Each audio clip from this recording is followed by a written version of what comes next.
गांव में दो बेटे राम और श्याम अपने माता पिता के साथ रहते थे।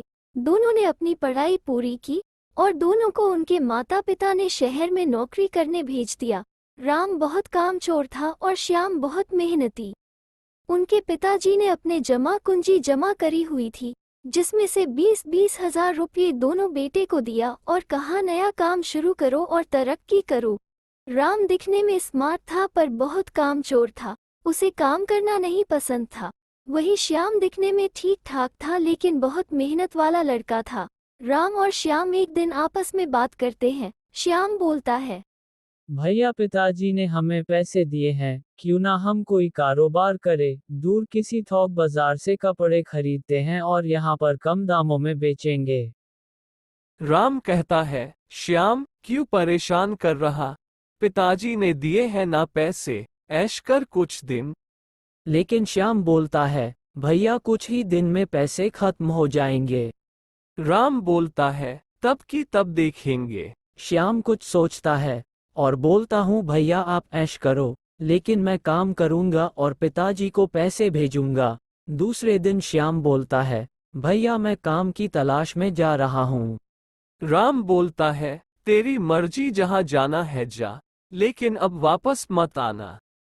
श्याम 3-4 दिन रोज दुकान में और कभी फैक्ट्री में काम ढूंढने जाता है। उसने काफी जगह इंटरव्यू भी दिया लेकिन हर जगह निराशा ही हाथ लगी।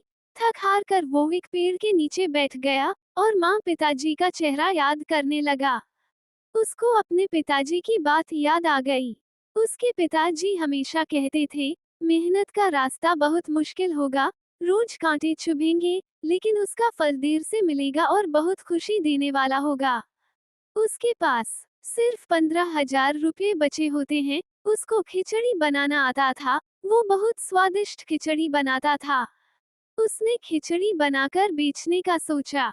वह फैक्ट्री के बाहर अपनी खिचड़ी का स्टॉल लगाने लगा। शुरू में कुछ बिक्री नहीं हुई लेकिन धीरे धीरे लोगों को उसकी खिचड़ी पसंद आने लगी। फैक्ट्री के मालिक ने अपनी फैक्ट्री का टिफिन सप्लायर बना दिया। रोज के 3,000 रुपये मिलने लगे। कुछ महीनों बाद 5,000 रुपये महीना कमाने लगा। वो अपने माता पिता को भी पैसे भेजता है। श्याम ने अपने लिए एक फ्लैट लिया और अपनी माता पिता को ले आया। दूसरी तरफ राम के सारे पैसे खत्म हो गए। उसने काम चोरी के कारण से एक अमीर लड़की से शादी कर ली और घर जमाई बन गया, जो उनका नौकर जैसा था। उसे अपनी करनी में पछतावा हुआ और उसने अपनी माता पिता से माफी मांगी। कुछ समय बाद श्याम की शादी उसके माता पिता की मर्जी से एक सुशील लड़की रानी से हो गई। वो एक स्कूल टीचर थी। सब लोग खुशी खुशी रहने लगे।